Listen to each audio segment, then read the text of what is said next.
ఫలభరితంగా వస్తుంది. దేవుడు ఎప్పుడైతే మన పక్షాన తిరుగుతాడో, దేవుడు ఎప్పుడైతే మన పక్షాన నిలబడతాడో, మన జీవితం మోడు బారిన జీవితం, బీటలు బారిన జీవితం దున్నబడి విత్తబడుతుంది. విత్తబడిన ఈ సంఘం ఫలభరితముగా మార్చబడుతుంది. ఫలభరితముగా మార్చబడునుగాక, ఫలభరితముగా మార్చబడునుగాక, అనేకులకి ఆశీర్వాదకరముగా మార్చబడునుగాక. ఈ పరిచర్యకి మనం ఆరాధిస్తున్న దేవుడే పక్షముగా నిలబడి అనేక కార్యములు జరిగించునుగాక. ఆమేన్. నా ప్రియమైన వాళ్ళ ఒక చిన్న ఎగ్జాంపుల్ చెప్తాను. ఒక చిన్న ఎగ్జాంపుల్. దేవుడు మన పక్షాన నిలబడిన తర్వాత ఎటువంటి కార్యాలు జరుగుతాయో ఒక చిన్న ఎగ్జాంపుల్. ఒక తల్లిగారి జీవితంలో జరిగినటువంటి ఒక కార్యాన్ని, ఒక సాక్ష్యాన్ని వివరించాలని ఆశపడుతున్నాను. ఒక తల్లిగారు ఇద్దరు వృద్ధులు ఒక మంచి స్థలం కలిగినటువంటి వారు, కార్నర్ బిట్లో మంచి వాల్యూ కలిగినటువంటి స్థలంలో, ఆ గ్రామంలో నివసిస్తున్నారు. ఆ మహాపట్టణంలో వాళ్ళు జీవిస్తున్నప్పుడు పిల్లల ఉద్యోగాల మీద ఫారెన్కి వెళ్ళి వాళ్ళు అక్కడ సెటిల్ అయిపోయారు.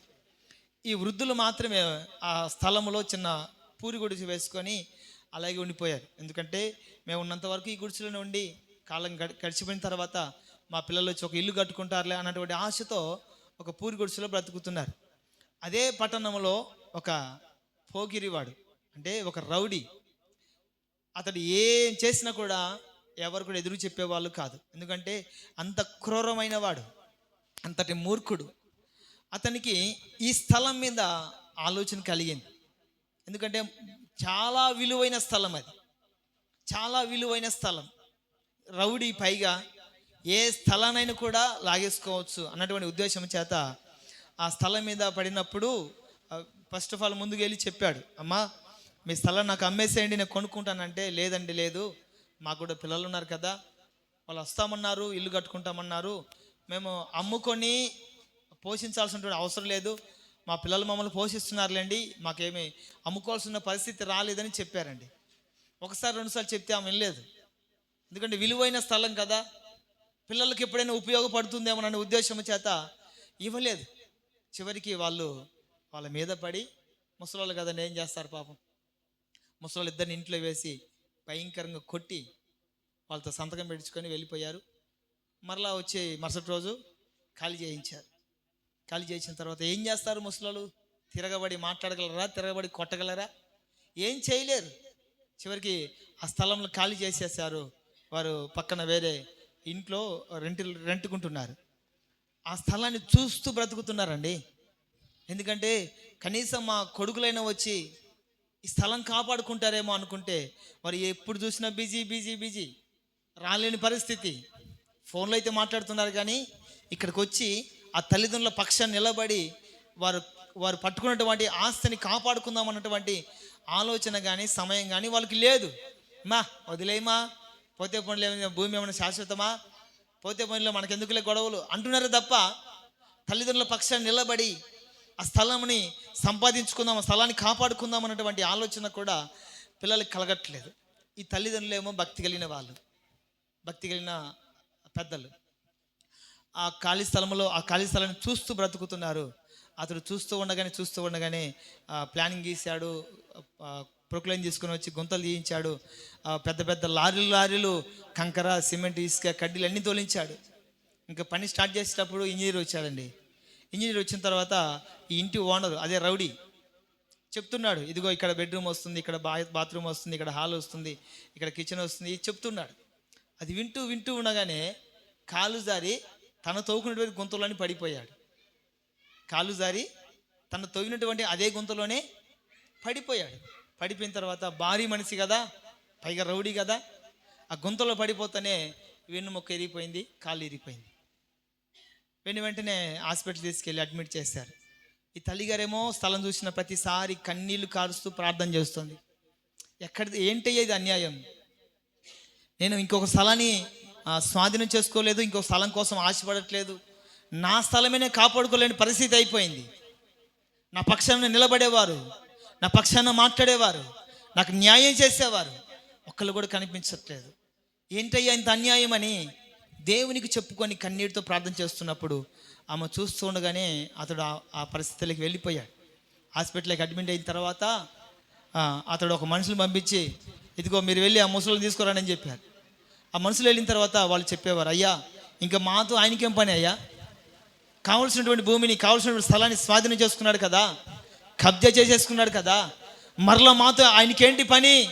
మేము రామంటే లేదు మిమ్మల్ని ఏమన్నాడు కానీ మిమ్మల్ని తీసుకొని రమ్మన్నాడు, రండి అని చెప్పేసి హాస్పిటల్కి తీసుకెళ్ళిన తర్వాత అతడు వారికి దండం పెట్టి బలవంతంగా సంతకాలు పెట్టినటువంటి కాగితాన్ని చించేసి, ఇదిగో ఆ స్థలము మీదే, అమ్మ వినాలి, ఆ స్థలము మీదే నేను తోలిచ్చినటువంటి మెటీరియల్ అన్నీ కూడా మీయే, దేవునికి మహిమ కలుగును గాక, మీ ఇష్టం వచ్చిన రీతిలో మీ ఇల్లు కట్టుకోండి, మీకు ఇంటికి సంబంధించిన వస్తువులన్నీ కూడా నేనే పంపిస్తాను.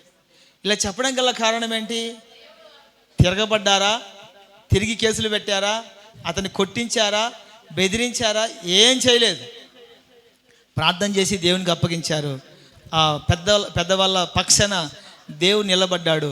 ఎప్పుడు కొట్టాలో అప్పుడు కొట్టాడు. Praise the lord.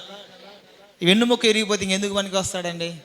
అమ్మా ఇంకా నువ్వు ఎప్పుడు ఎవరి కోసం ప్రార్థన చేయకు, ఎందుకంటే మీ దేవుడు మీ పక్షాన ఉండి నన్ను కొట్టాడు. Praise the lord. ఒక్క తన్నుదంతే వెన్నుముక్క ఇరిగిపోయింది. అవసరం అంటారండి? రౌడీ కదా, ఎక్కడైనా సంపాదించుకోవచ్చు, ఎక్కడైనా కబ్జా చేసుకోవచ్చు, ఏమైనా చేయగలచ్చు.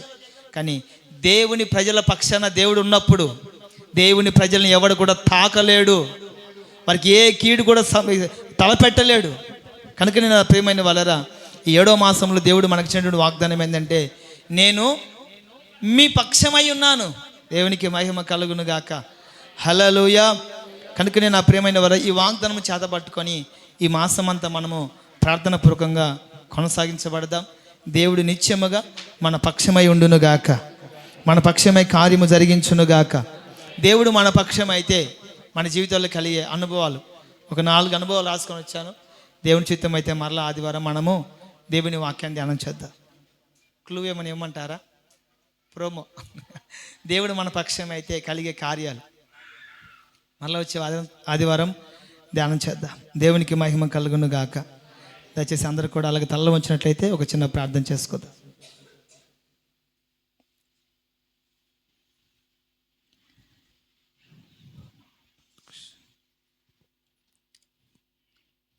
దయచేసి అందరు కూడా అలాగే తల్ల వంచి కళ్ళు మూసుకున్నట్లయితే ఒక చిన్న ప్రార్థన చేసుకుందాం. తదుపరి పరిశుద్ధుల సహవాసములో పరిశుద్ధుల కార్యక్రమాన్ని మనం కొనసాగిద్దాం. దేవుడు ఇంతవరకు మనతో మాట్లాడుతూ వచ్చారు.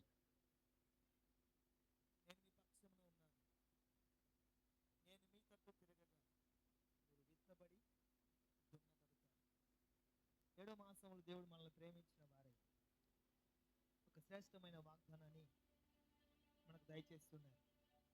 నా ప్రియమైన వాళ్ళరా, ఇంతవరకు మనసులను ఆశ్రయించి ఉన్నావా?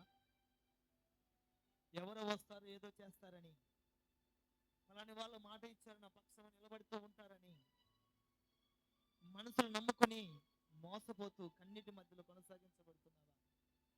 ఇదిగో ఈ 7వ మాసములో దేవుడు మనల్ని ప్రేమించి, మనసులు కాదు మాట మార్చడానికి, మనసులు కాదు మాట తప్పడానికి, మాట ఇచ్చి మాట నెరవేర్చగలిగిన దేవుడు, సర్వశక్తి కలిగిన దేవుడు ఈ 7వ మాసములో నీ పక్షాన ఉండబోతూ ఉన్నాడు, నీ పక్షాన నిలబోతూ ఉన్నాడు, నీ పక్షాన నడిపించబోతూ ఉన్నాడు, నీ పక్షాన యుద్ధము చేయబోతూ ఉన్నాడు, నీ పక్షాన కార్యము జరిగించబోతూ ఉన్నాడు. దేవుడు మన పక్షమైతే ఓడిపోయిన చోటుని గెలిపిస్తాడు. దేవుడు మన పక్షమైతే ఎక్కడైతే అవమానించబడ్డామో అక్కడే గణపరచబడతాం, ఎక్కడైతే కన్నీరు కార్చామో అక్కడే ఆనందాన్ని కలిగిస్తాడు.